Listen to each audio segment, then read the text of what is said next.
할렐루야. 주일 예배의 자리에 나오신 모든 성도님들을 환영하고 축복합니다. 오늘은 성령 강림 후 14번째 주일 예배로 함께 예배 드립니다. 이 시간 묵상 기도 드리시면서 예배의 자리로 나아가시도록 하겠습니다.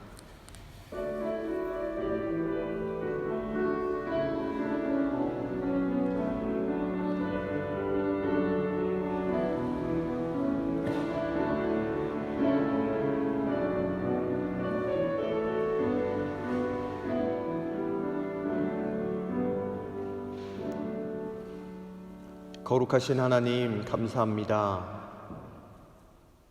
복된 주일을 맞아 우리 복음의 모든 성도님들을 하나님 마음을 주관하셔서 이 자리로 발걸음을 옮기게 하여 주시고 주님께 영과 진리로 예배하며 나아갈 수 있도록 도와주심에 감사합니다.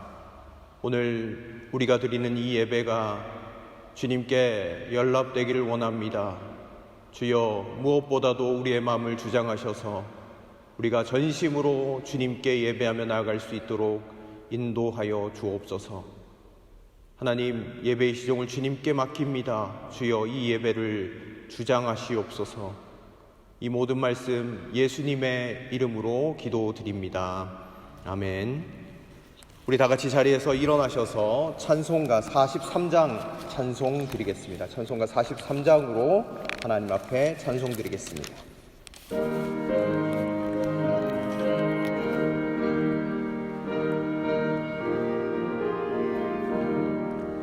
즐겁게 안식할 날, 반갑고 좋은 날, 내 마음을 평쾌하니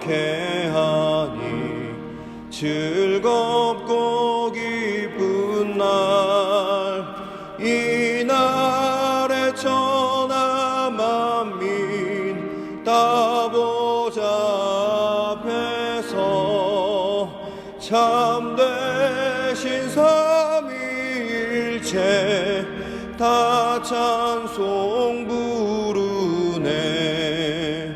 이난의 하늘에서 새 양식 내리네. 성회로 모이라고 종소리 울리네.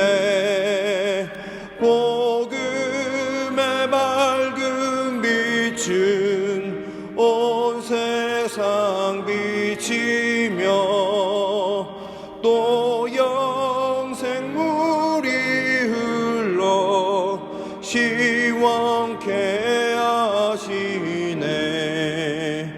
이 주일 지킴으로 새 은혜 입어서 영원히 쉬는 곳에 다 올라갑시다.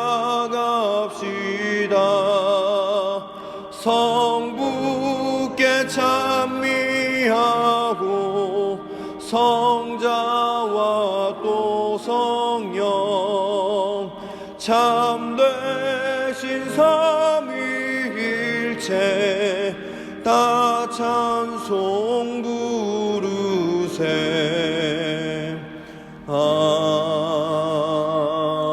아멘.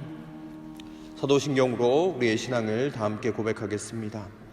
전능하사 천지를 만드신 하나님 아버지를 내가 믿사오며 그 외아들 우리 주 예수 그리스도를 믿사오니 이는 성령으로 잉태하사 동정녀 마리아에게 나시고 본디오 빌라도에게 고난을 받으사 십자가에 못 박혀 죽으시고 장사한 지 사흘 만에 죽은 자 가운데서 다시 살아나시며 하늘에 오르사 전능하신 하나님 우편에 앉아 계시다가 저리로서 산 자와 죽은 자를 심판하러 오시리라.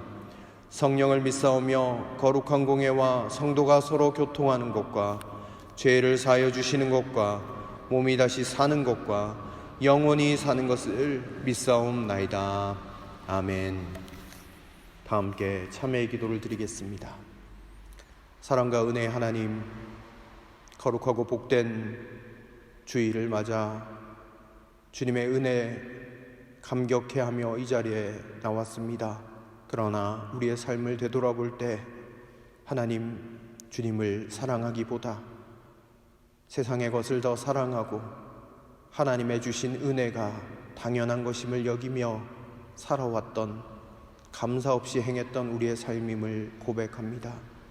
모든 것들이 하나님께로부터 왔음을 하나님 기억하지 못하고 살아왔던 한 주간의 삶을 주님께 고백하며 나아가오니 주여, 오늘 이 시간 우리의 연약함을 돌보시사 주의 십자가의 보혈의 은혜로 우리를 깨끗하게 하여 주시옵소서. 하나님, 우리 마음 가운데 교만한 마음들이 있다고 하면 하나님 이 시간 겸손한 마음을 허락하시고 주님의 은혜만을 간절히 사모하는 저희들이 될 수 있도록 인도하여 주옵소서. 지금은 하나님과 나만이 아는 은밀한 죄악들을 주님 앞에 고백하며 나아가시도록 하겠습니다.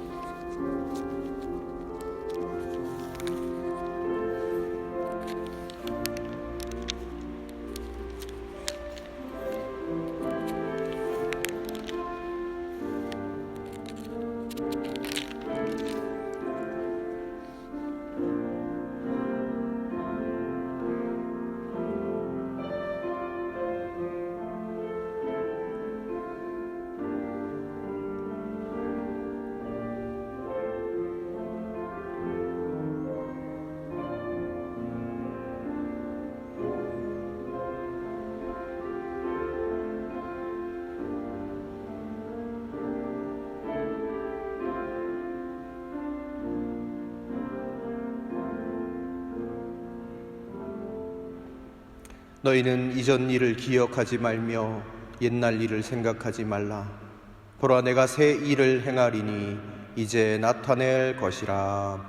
아멘. 자리에 앉으시도록 하겠습니다. 교독문 22번, 시편 37편 말씀을 함께 교독하시도록 하겠습니다. 교독문 22번, 시편 37편 말씀입니다. 악을 행하는 자들 때문에 불평하지 말며 불의를 행하는 자들을 시기하지 말지어다.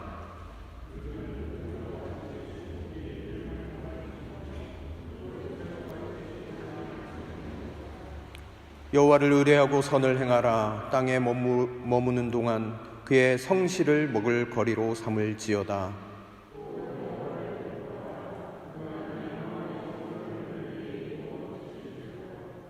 내 길을 여호와께 맡기라. 그를 의지하면 그가 이루시고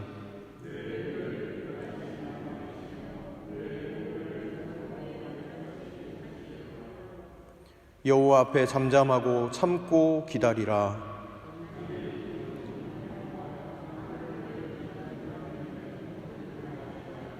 다 함께 읽겠습니다. 분을 그치고 노를 버리며 불평하지 말라. 오히려 악을 만들 뿐이라. 아멘. 우리 찬송가 341장을 찬송 드리시겠습니다.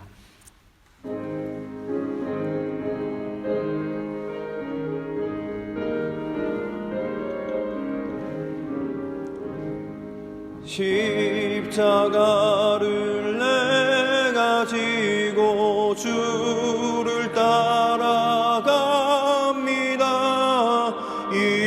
이제부터 예수로만 나의 법에 삼겠네. 세상에서 부귀영화 모두 잃어버려도 주의 평안 내가 받고 영생 복을 받겠네. 주도 곤욕 당했으니 나도 곤욕 당하리. 세상 사람 간사나 예수 예수 진실합니다. 예수 나를 사랑하사 빛난 얼굴 보이면 원수들이 미워해도 염려할 것 없겠네. 내가 핍박당할 때에 주의 품에 안기고 세상 고초당할수록 많은 위로 받겠네. 주가 주신 기쁨 외에 기뻐할 것 무엇냐. 주가 나를 사랑하니 기뻐할 것뿐일세. 아멘.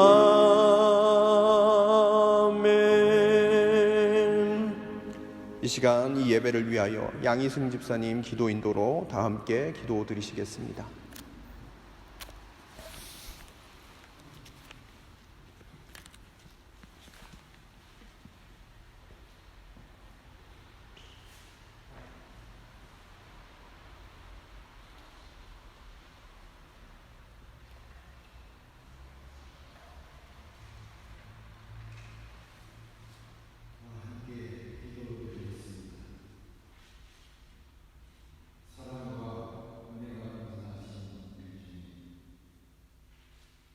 지난 주간도 주님 안에서 평안함을 저희들에게 허락해 주셨고 주일을 맞이하여 이렇게 이곳에 예배드릴 수 있게 됨을 감사드립니다.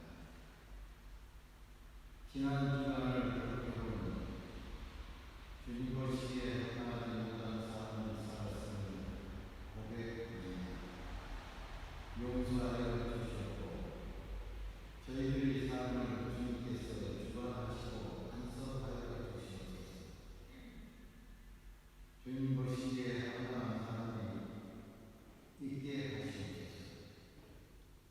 사랑과 은혜가 공생하신 우리 주님, 세계 곳곳에서는 전쟁과 재난으로 인하여 많은 사람들이 고통 속에 있습니다. 주님, 그곳에서 주님께서 임재하시고 사랑과 평안이 임재하여 주시고 그곳에 주님의 나라가 임재하게 하시옵소서. 사랑과 은혜가 공생하시는 주님의 뜻이 있어 세워주신 저희들에게 주께서 언제나 함께하여 주관하시고 주님 보시기에 합당한 일들이 있게 하시고 저희들을 간섭하여 주시옵소서. 오늘도 이 자리에 함께하지 못한 형제 자매들이 있습니다. 주님 어느 곳에 있든지 그들에게도 주님께서 인도하시고 똑같은 은혜를 허락하여 주시옵소서. 다음 주일에는 우리가 즐겁게 만날 수 있는 은혜도 허락하여 주시옵소서. 주님의 뜻이 있어 이 땅에 세워주신 이완 목사님, 주님께서 강하게 이끌어 주시고 주님의 뜻하는 바가 그를 통하여 임재하옵소서. 예배의 시종을 주님께서 주관하시고 주님 홀로 영광 받으시옵소서. 언제나 사랑과 은혜가 공생하신 우리 주 예수 이름 받들어 감사하며 기도드립니다.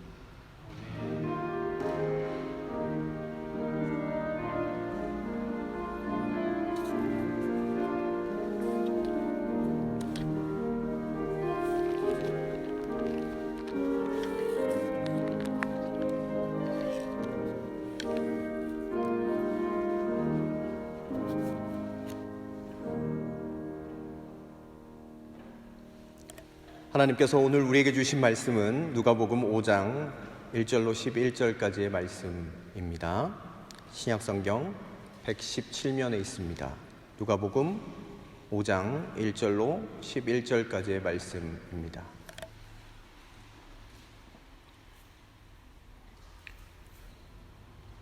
봉독하겠습니다. 예수께서 게네사렛 호숫가에 서 계셨다. 그때 무리가 예수께 밀려와 하나님의 말씀을 들었다.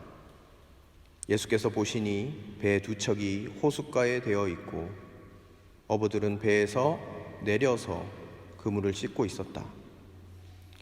예수께서 그 배 가운데 하나인 시몬의 배에 올라서 그에게 배를 무태서 조금 떼어 놓으라고 하신 다음에 배에 앉으시어 무리를 가르치셨다.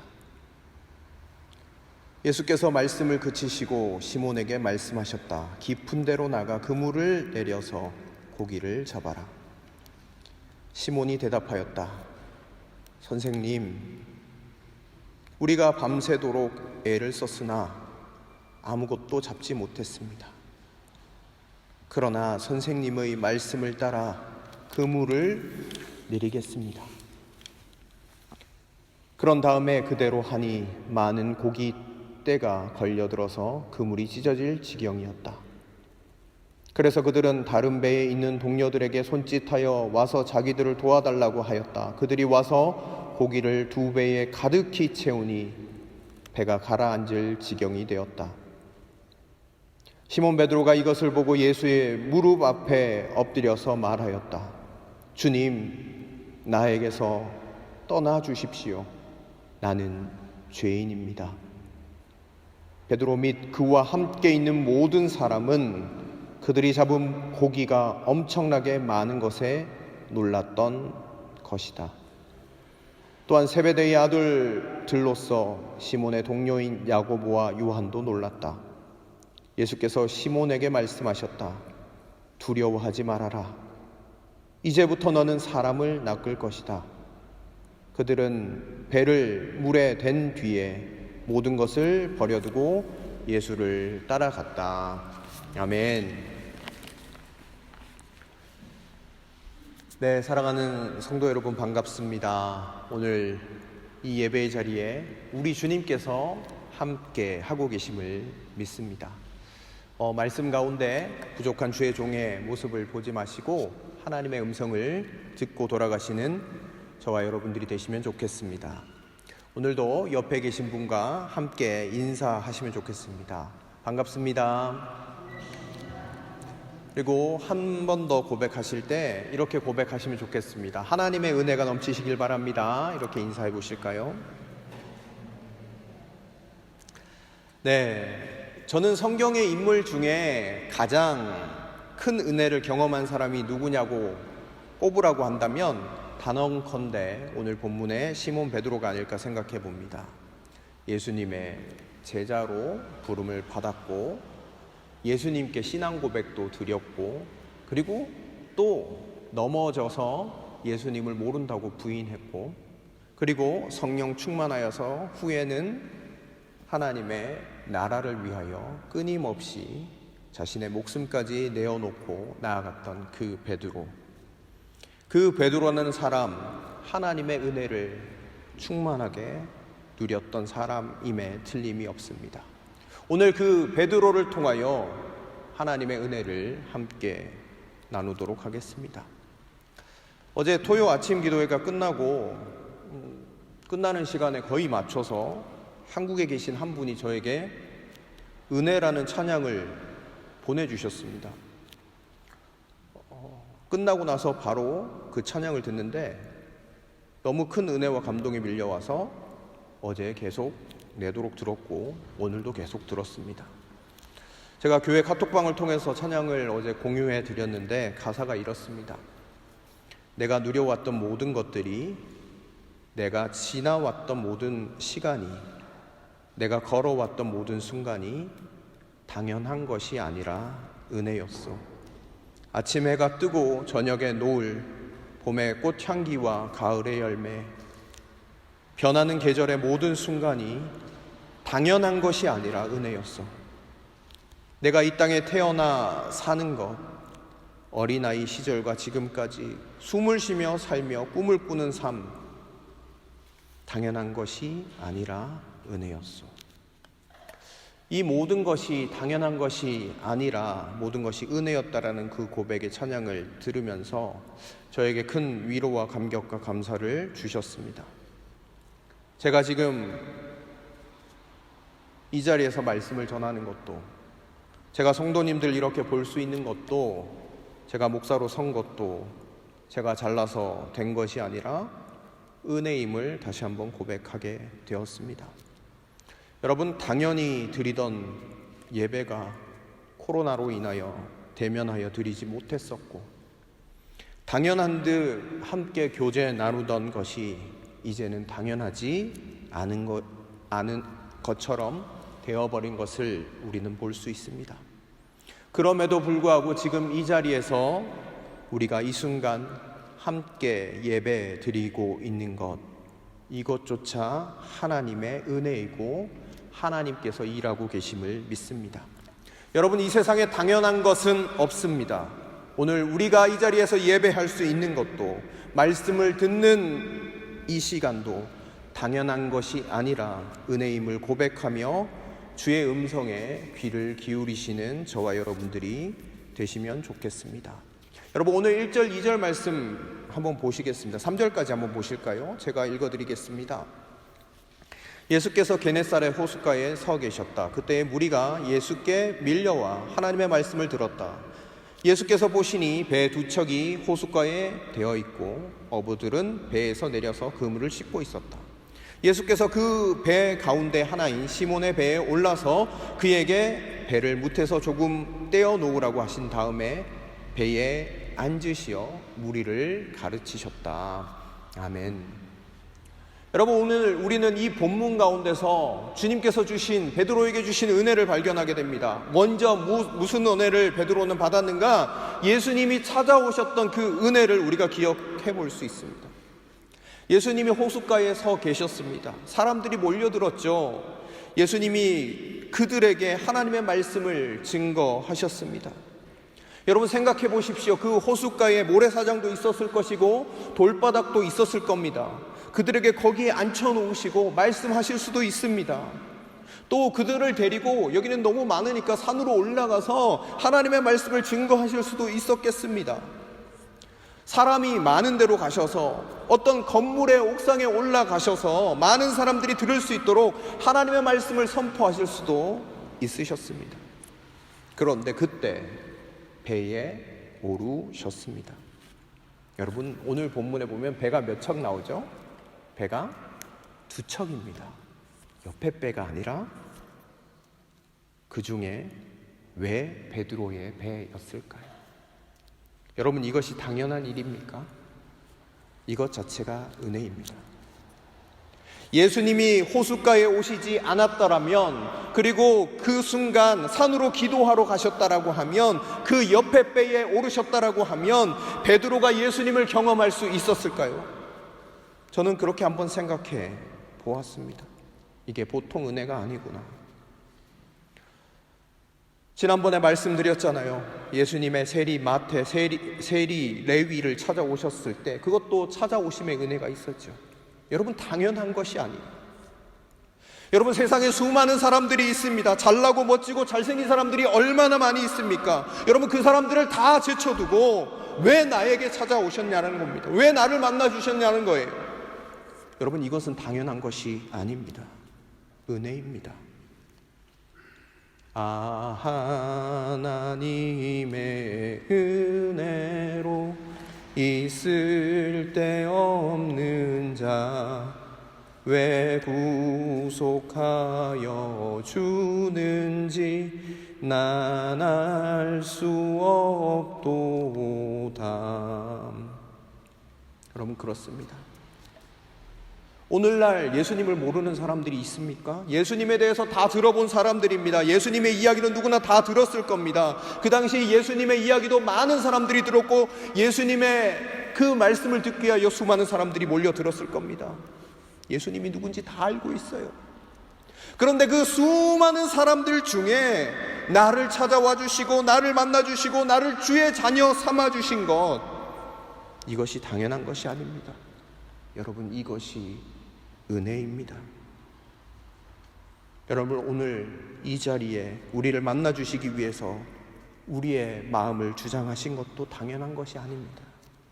성령께서 우리의 마음을 주장하여 주셨고 붙잡아 주셨기에 오늘 우리가 이 자리에 있는 줄로 믿습니다.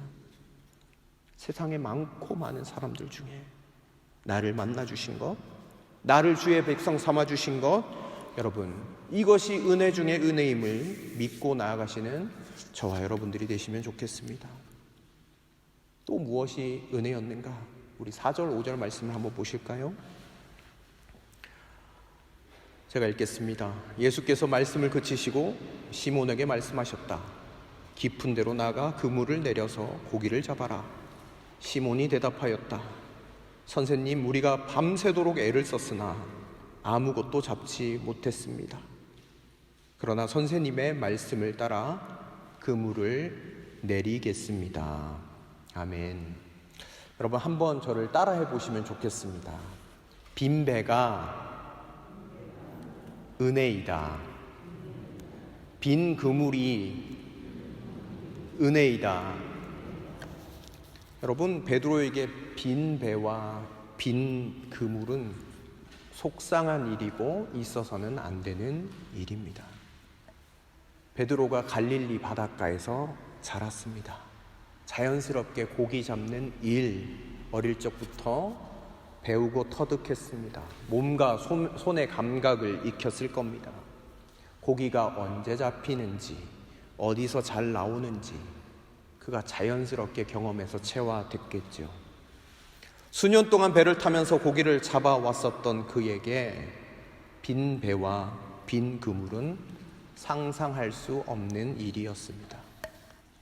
그는 결혼도 했습니다. 생계를 책임져야 했죠. 아마 가족 식구들이 그를 바라보면서 그가 만선의 그런 기쁨을 가지고 돌아오기를 바랬을 터인데 빈 배와 빈 그물이라니 있을 수 없는 일이 발생했습니다. 여러분, 우리도 인생을 살다 보면 빈 배와 빈 그물을 경험할 때가 있어요. 내 인생이 뜻대로 되지 않을 때. 여러분, 불행하게 살고 싶은 사람이 누가 있습니까? 그런데 우리 가정이 뜻대로 굴러가던가요? 내 건강이 내 마음대로 조절이 되던가요?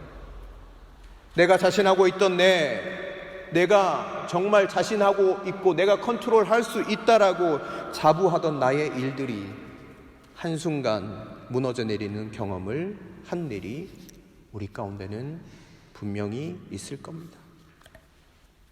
여러분, 우리의 인생 가운데 두려움이 찾아올 때가 언제입니까? 언제냐면 내가 할 수 있다, 내가 컨트롤할 수 있다, 내가 모든 것들을 통제할 수 있다라고 생각했는데, 내가 자신했는데 이것조차 안 되는구나라고 그런 마음들을 느낄 때입니다. 여러분, 빈 배와 빈 그물을 경험하면 우리 가운데 좌절이 돼요. 상실한 마음이 들어요. 허탈한 마음이 있어요. 그런데 여러분, 역설적이지만 이 빈 그물과 빈 배가 은혜입니다. 왜입니까? 빈 배와 빈 그물 가운데 주님의 말씀을 들을 수 있기 때문입니다. 주님과 동행하는 은혜를 누릴 수 있기 때문입니다. 완전한 터닝 포인트를 경험할 수 있기 때문입니다. 여러분, 상상 한번 해보시기 바랍니다. 만약에 예수님이 호숫가에 오셨어요. 호숫가에 계실 때 내 인생이 만선이었다라고 한번 생각해 보시기 바랍니다. 여러분, 내 인생이 만선이었다라고 하면 예수님의 말씀을 들을 수 있었을까요? 아마 그 그물에 물고기를 뜯고 있느라 예수님의 말씀을 잘 듣지 못했을 겁니다. 그물에 걸려든 것들을 헤아리느라 예수님의 말씀에 주목할 시간이 없었을 겁니다. 예수님도 베드로의 배에 오르실 수 없었을 겁니다. 여러분, 빈 배가 진짜 은혜입니다. 예수님의 말씀도 듣고 예수님과 동행할 수 있기 때문입니다. 저는 아시는 대로 시골 출신입니다. 아마 제가 여러분들 중에 가장 시골에서 자랐던 것 같습니다. 여러분, 경상북도 청송이라는 아주 시골에서 살았습니다. 그래도 시골에서는 공부를 그래도 한다라고 해서 고등학교를 시험 봐서 안동에 있는 고등학교로 진학을 했습니다. 그런데 제 어린 시절에 빈 배와 빈 그물을 경험하게 되었습니다. 제가 고등학교 1학년 때 올라가자마자 고등학교 입학해서 내가 이제 열심히 공부해야지 이런 마음을 가지고 청송에서 안동까지, 물론 거리는 차 타고 1시간 정도 가야 되는 거리예요. 거기서 이제 기숙사 생활을 했는데 열심히 공부해야 되겠다 생각했는데 갑자기 제가 아프기 시작했습니다. 제가 간 수치가 급격하게 올라갔어요. 피곤해서 공부조차 할 수 없는 시간들이 계속 지속됐습니다. 병원에 갔더니 간을 이 상태로 두면 안 된다고, 치료를 받아야 된다라고 했습니다. 그래서 거의 매일 약물 주사 치료를 맞기 시작했습니다. 안동에서 가장 큰 병원으로 매일 학교 수업 중간에 나와서 병원까지 가야 했습니다. 혼자 가는 길이었습니다. 때로는 자전거를 타기도 했고 때로는 버스를 타고 가기도 했죠. 한날은 친구 자전거를 빌려서 타고 병원에 약물 주사 치료를 받고 학교로 다시 돌아오는 길에 갑자기 자전거를 타고 가는데 소나기가 막 내리는 거예요. 그런데 그 순간 얼마나 짜증이 나든지 얼마나 속상하든지, 나는 왜 다른 아이들과 다르게 병원에서 치료를 받아야 하는가? 왜 나는 피곤해서 공부에 집중하지도 못하게 만드시는가? 왜 나를 이렇게 처량하게 쫄딱 젖은 채로 비를 맞게 하시는가? 이런 생각들이 막 드는데 그 순간 내 인생 가운데 정말 빈 배구나 빈 그물이구나 이런 생각이 들었습니다. 그런데 아이러니하게도 그때 하나님의 말씀, 하나님의 역사가 제 인생 가운데 가장 강력하고 확실하게 들렸던 것 같습니다. 내가 내 인생 하나 마음대로 할 수 없는 그 상황에서 하나님이 말씀해 주시는 거예요. 그 음성이 들리는 거예요. 저에게 사랑한다라고 말씀해 주셨어요. 내가 안다라고 말씀해 주셨어요. 네가 너무너무 아픈 것 안다. 너는 혼자가 아니다. 너의 인생을 내가 붙잡아 줄게. 그렇게 매일매일 저에게 말씀해 주셨습니다. 사랑하는 성도 여러분, 저에게 그런 아픔의 빈배가 없었다면 저의 인생이 어땠을까 생각해 봅니다. 저는 여러분들의 인생을 속속들이 잘 알지 못합니다.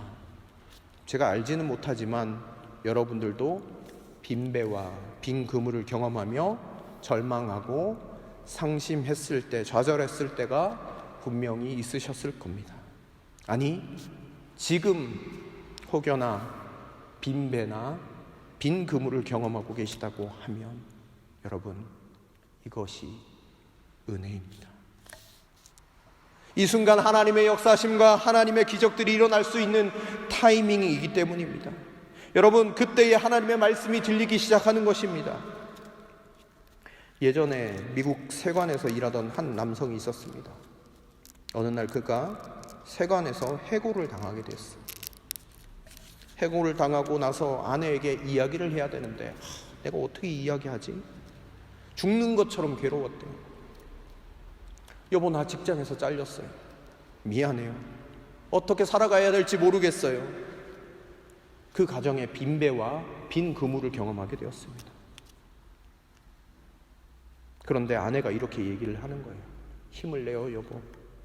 하나님이 우리를 도우실 거예요. 하나님이 말씀해 주실 거예요. 하나님이 다시 시작하게 하실 거예요. 그래서 하나님 도와주세요. 어떻게 살아갈지 모르겠어요. 무엇을 해야 될지 모르겠어요.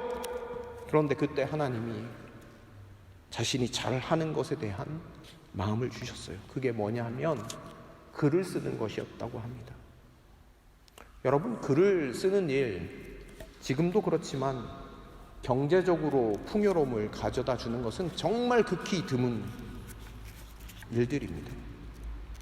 그와 그의 아내는 매 순간 하나님의 은혜를 간절히 사모하며 나왔습니다. 하나님의 말씀이 들리는 거예요. 그러면서 기도하면서 1년 동안 그는요 장편 소설을 집필하기 시작했습니다. 근데 그의 소설이 미국을 넘어서 전 세계를 강타하게 되었습니다. 여러분, 이 인물이 누구냐면 나다니엘 호손이라는 사람이 썼던 주홍 글씨라는 책입니다. 여러분, 나다니엘 호손이 빈배와 빈 그물이 없었다라고 하면 그의 인생에 새로운 일들이 일어났을까요?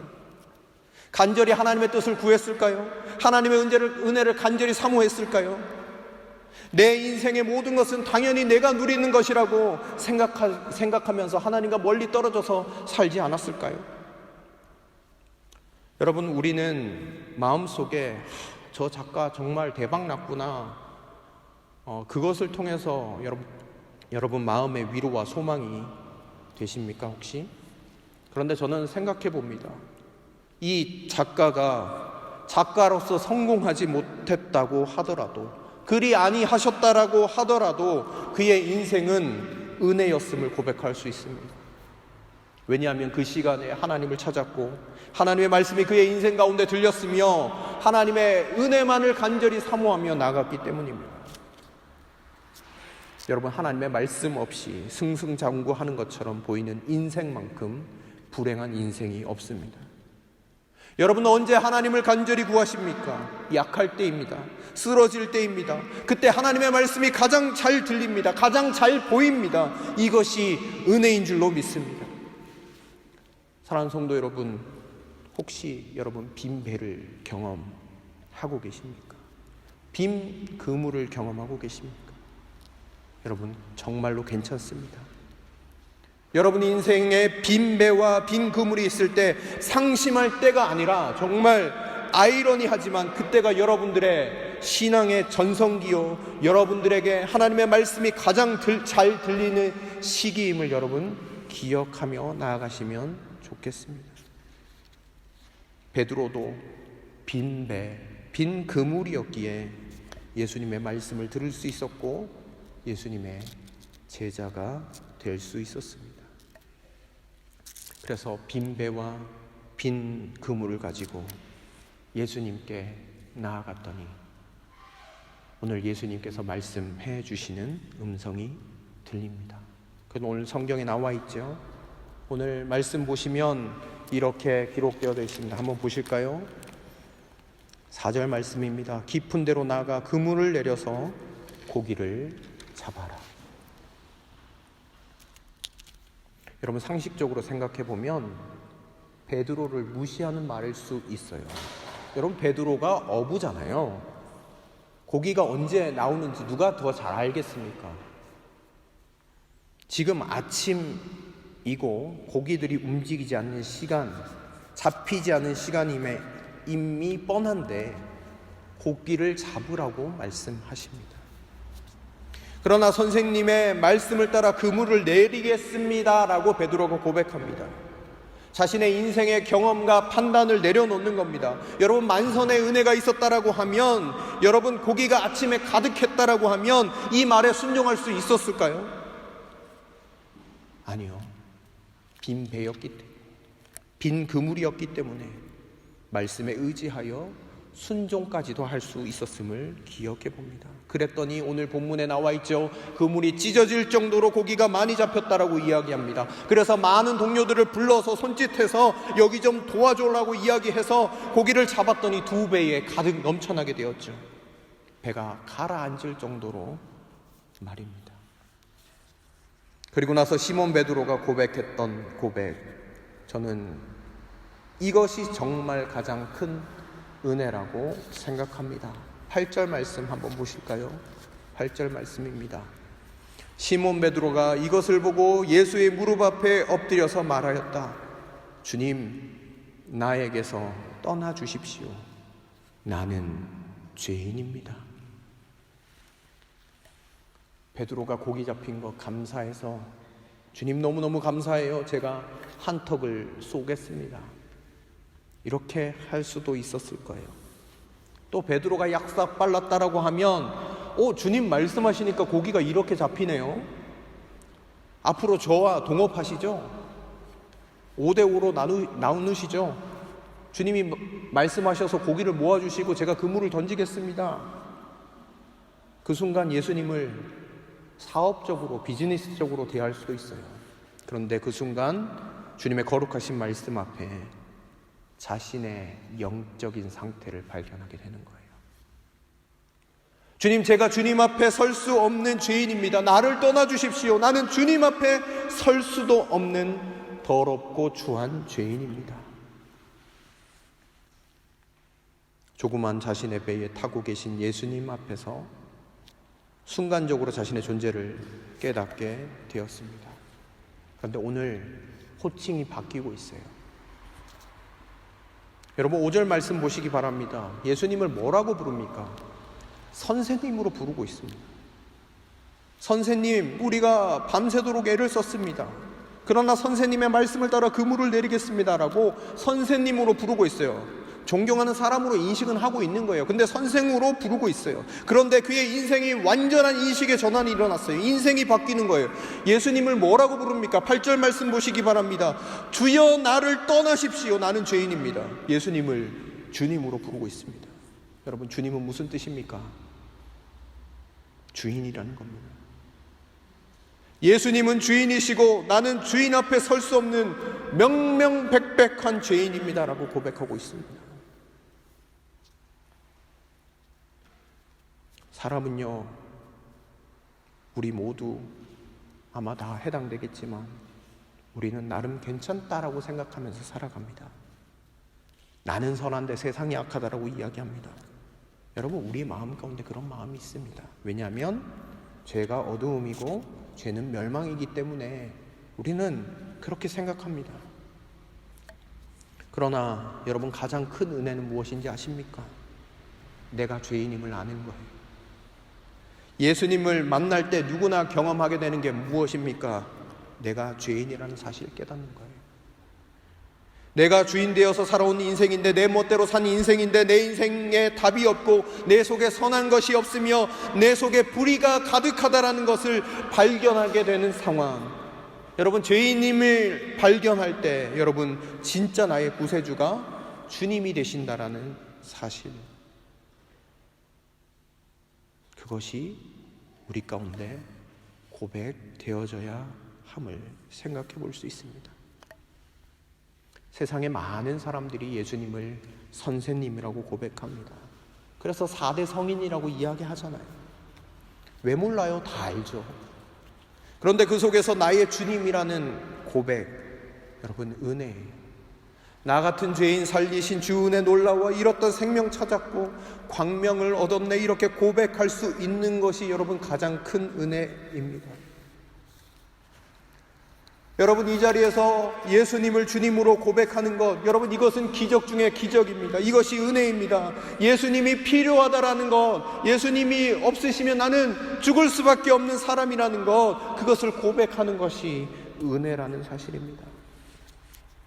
매번 예배 드리는 게 당연하고 익숙한 것이 아니라 이것이 은혜라는 사실입니다. 사랑하는 복음의 모든 성도 여러분, 여러분 모두에게 이와 같은 죄인됨을 발견하는 은혜, 주님의 은혜가 있으시길 바랍니다. 예배당에서 예배를 드려도, 지난주에 조정민 앵커 이야기를 말씀드렸죠. 죄인됨을 발견하지 못하면 헛된 인생입니다. 죄인됨을 발견하는 것이 은혜입니다. 베드로에게 이런 은혜가 있었다라는 것이죠. 그리고 나서 베드로에게 또 다른 은혜가 찾아왔는데 10절 말씀입니다. 두려워하지 말아라. 이제부터 너는 사람을 낚을 것이다. 사람을 낚는 어부가 되게 하시겠다라고 주의 사역을 위해 사용함을 받는 그런 은혜들을 베드로가 누리게 되었습니다. 여러분, 베드로가 어떤 사람이었습니까? 베드로가 예루살렘 출신인가요? 왕족인가요? 가문이 빵빵한가요? 배에서 고기를 잡는 사람입니다.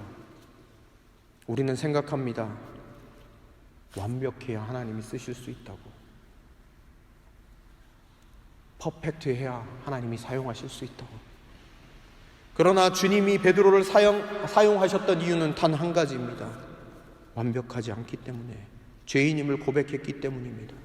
나를 떠나세요라고 했는데, 그런데 그때 주님께서 베드로를 부르시고 계세요. 주님, 나를 떠나주세요, 나는 죄인입니다라고 고백했는데 주님은 베드로를 부르시고 계세요.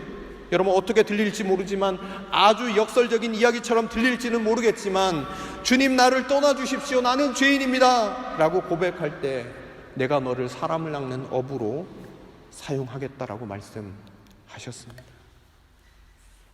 사랑하는 성도 여러분, 여러분들에게 도전 드립니다. 여러분들에게 어두운 과거가 있습니까? 컴플렉스가 있습니까? 하나님, 저를 어떻게 사용하시려고요? 저 같은 인간을 어떻게 쓰시겠습니까? 저는 부족합니다. 저를 떠나주세요. 저는 죄인입니다 라고 고백할 때 주님이 우리를 부르신다라는 사실입니다. 괜찮아, 나는 너를 사용할 수 있어.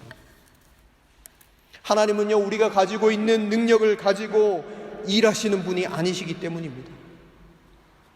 구약의 모세를 생각해 보십시오. 모세는요, 주님께 이렇게 고백했습니다. 출애굽기 3장에 보면 계속해서 이야기하는 거예요. 뭘 고백합니까? 저는 쓰임받을 자격이 없다라는 것을 수없이 이야기합니다. 말도 잘 못합니다. 보낼 만한 사람을 보내주세요. 그런데 하나님이 쓰시겠다라고 이야기하십니다. 계속 말씀하십니다. 왜냐하면 하나님은 우리의 능력으로서 우리를 사용하시는 분이 아니시기 때문입니다. 우리는 이렇게 이야기합니다.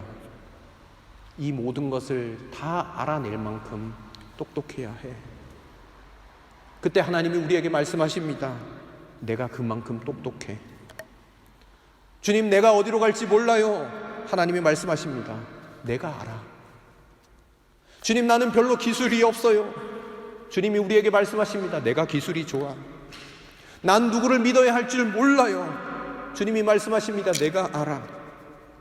아무도 내 말에 귀를 기울여 두지 않아요. 하나님이 말씀하십니다. 내가 듣고 있어. 주님, 나는 아무것도 가진 것이 없습니다. 내가 돌봐줄게. 모두들 나에게 손가락질해요.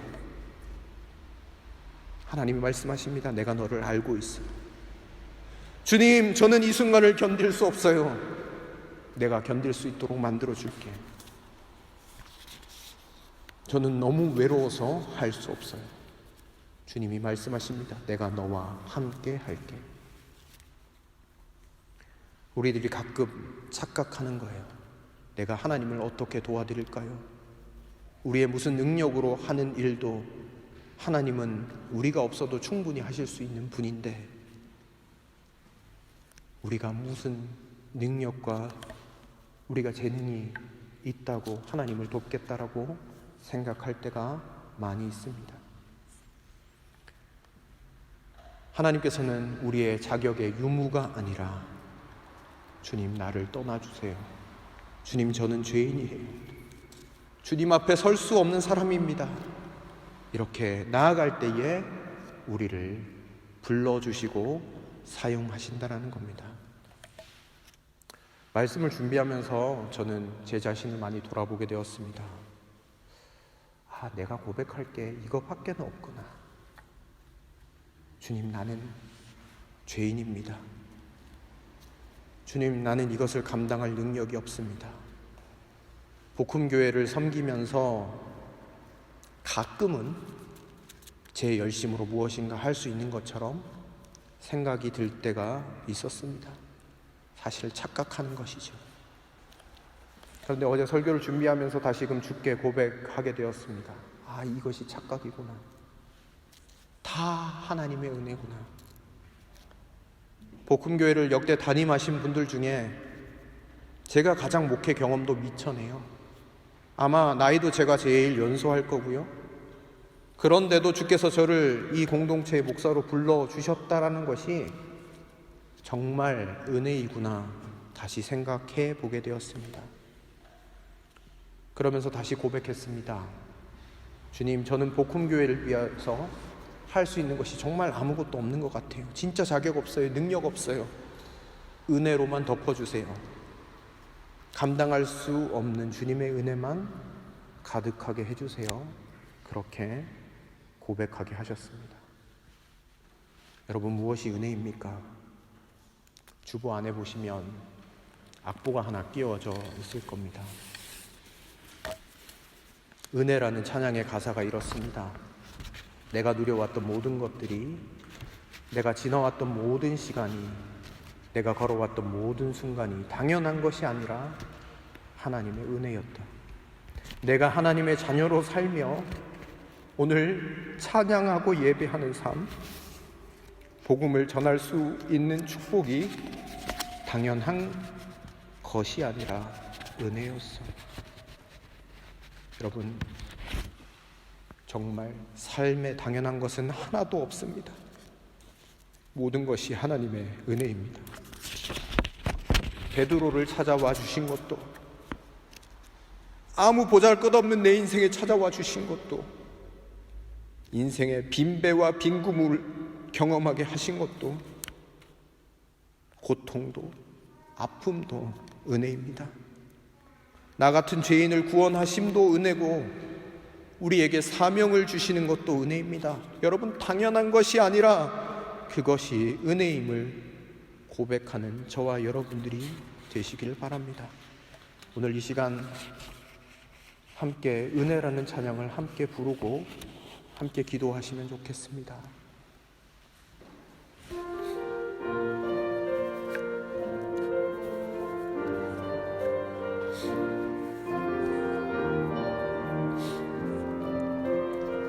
내가 누려왔던 모든 것들이, 내가 누려왔던 모든 것들이,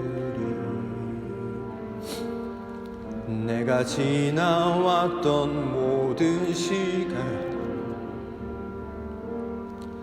내가 걸어왔던 모든 순간, 당연한 것이 아니라 은혜였소. 당연한 건 아니라 은혜였소. 아침 해가 뜨고 저녁에 노을, 봄의 꽃향기와 가을의 열매, 변하는 계절의 모든 순간이 당연한 것 아니라 은혜였소. 모든 것이 은혜, 은혜, 은혜, 한없는 은혜. 내 삶에 당연한 것 하나도 없었던 것을, 모든 것이 은혜, 은혜였소.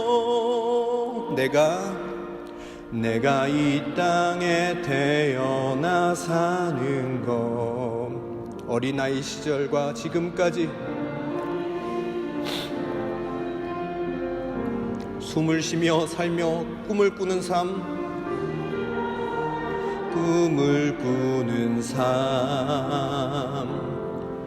당연한 건 아니라 은혜였소. 내가 하나님의 자녀로 살며, 내가 하나님의 자녀로 살며 오늘 찬양하고 예배하는 삶, 복음을 전할 수 있는 축복이 당연한 것 아니라 은혜였소. 모든 것이 은혜, 은혜, 은혜, 한없는 은혜. 내 삶에 당연한 것 하나도 없었던 것을, 모든 것이 은혜, 은혜였어. 모든 것이 은혜, 은혜, 은혜, 한없는 은혜 내 삶에 당연한 것 하나도 없었던 것을 모든 것이 은혜 마지막으로 한 번 더 고백합니다. 모든 것이 은혜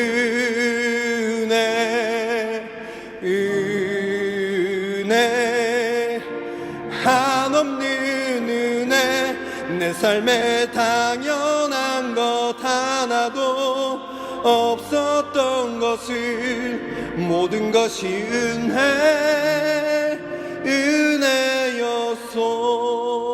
은혜였소. 이 시간 같이 기도하실 때 여러분들의 삶을 돌아보시기 바랍니다.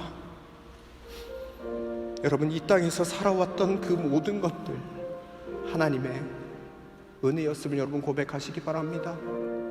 또 여러분 간절히 기도하실 때 주님, 내가 죄인 되었음에도 불구하고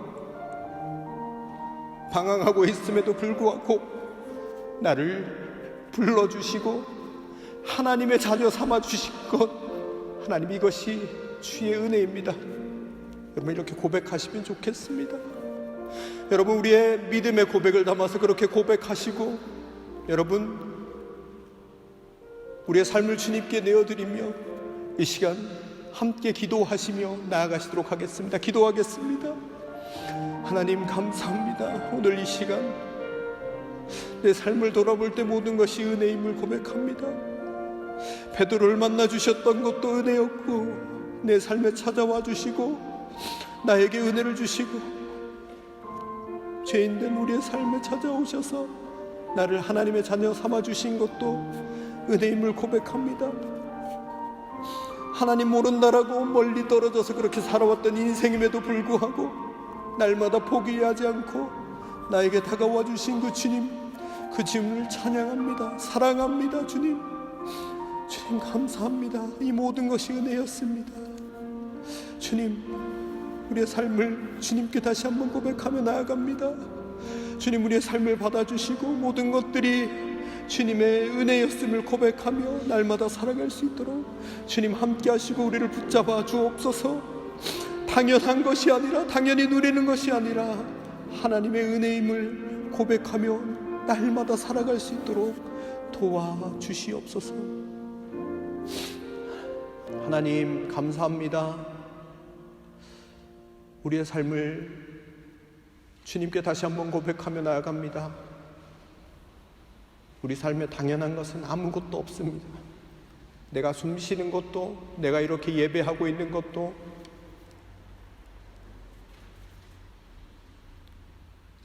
내가 누리고 있는 모든 것들도 당연한 것이 아니라 하나님의 은혜였음을 고백합니다. 하나님의 은혜를 받아 누렸던 베드로처럼 우리의 삶에도 찾아와 주시고 우리를 만나 주시고 우리를 하나님의 자녀 삼아 주신 것 감사합니다. 날마다 은혜만을 고백하며 당연하게 여기지 않고 모든 것들이 하나님의 은혜로부터 왔음을 고백하는 우리의 삶 되게 하여 주시옵소서. 주님, 오늘 주님 앞에 나올 때에 귀한 예물을 구별하여 드리는 손길들이 있습니다. 하나님 기억하여 주십시오. 하나님의 은혜에 감사해서 드리는 손길입니다. 주여, 하나님께서 풍성한 하나님의 채우심과 은혜로 그의 삶의 자리를 복되게 하여 주옵소서. 하나님 한 주간 동안 삶의 자리 가운데서 은혜를 고백하며 감사함으로 더욱더 반응하는 우리의 삶 되게 하여 주옵소서. 모든 영광을 주님께 올려드리며 예수님의 이름으로 기도드립니다. 아멘. 서재기 장로님 나와주셔서 교회 소식을 전해주시겠습니다.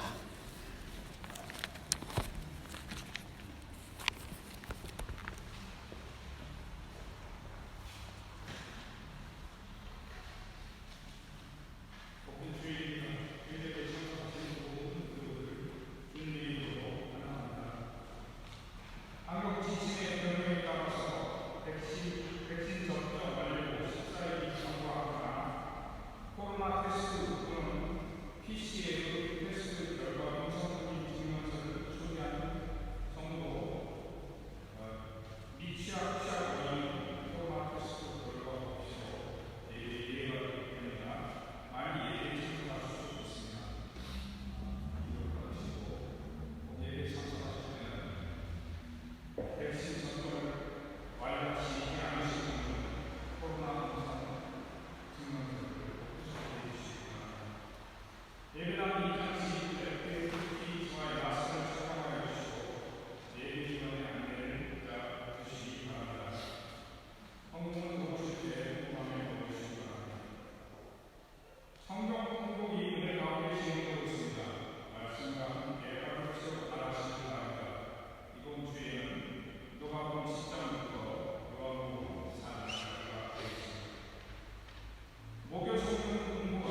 네, 다 같이 자리에서 일어나시도록 하겠습니다. 오늘 주일은 오늘 아까 불렀던 은혜라는 찬송 우리 같이 한 번 더 부르시고 축도함으로 예배를 마치도록 하겠습니다.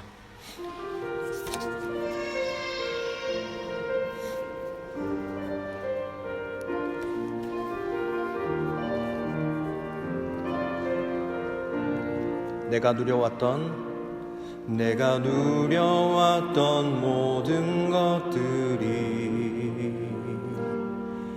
내가 지나왔던 모든 시간이,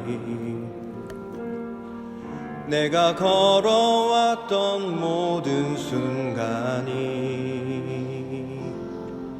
당연한 것 아니라 은혜였소. 아침 해가 뜨고 저녁에 노을, 봄의 꽃향기와 가을의 열매, 변하는 계절의 모든 순간이 당연한 것 아니라 은혜였소. 모든 것이 은혜,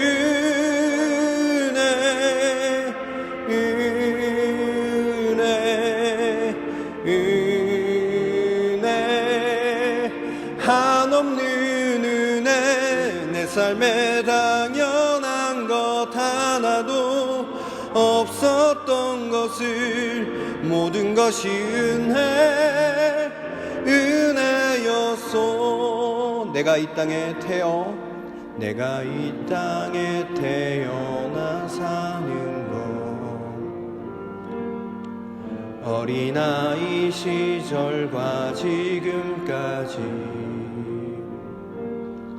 숨을 쉬며 살며 꿈을 꾸는 삶, 당연한 것 아니라 은혜였소. 내가 하나님의 자녀로 살며 오늘 찬양하고 예배하는 삶, 복음을 전할 수 있는 축복이 당연한 것 아니라 은혜였소. 모든 것이 은혜,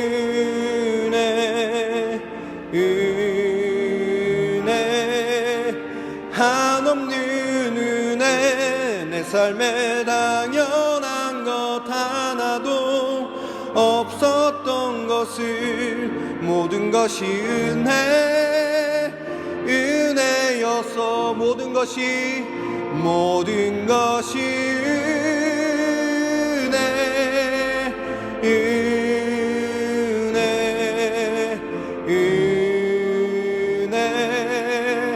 한없는 은혜. 내 삶에 당연한 것 하나도 없었던 것을 모든 것이 은혜였소. 아멘. 기도하겠습니다. 지금은 우리 구주 예수 그리스도의 은혜와 하나님 아버지의 크고 넓으신 사랑하심과 성령님의 위로 충만 교통하심의 역사가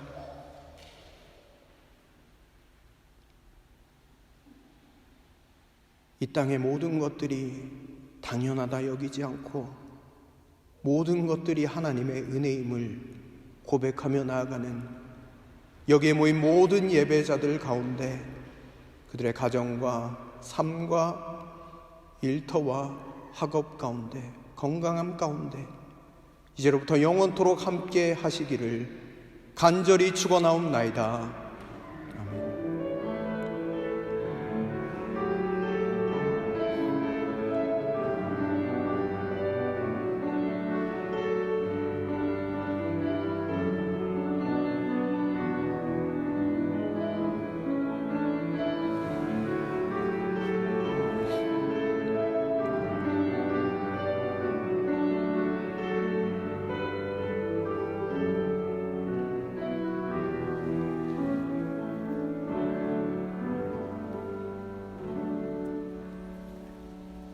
네, 예배를 모두 마쳤습니다. 은혜의 한 주간 보내시기 바랍니다.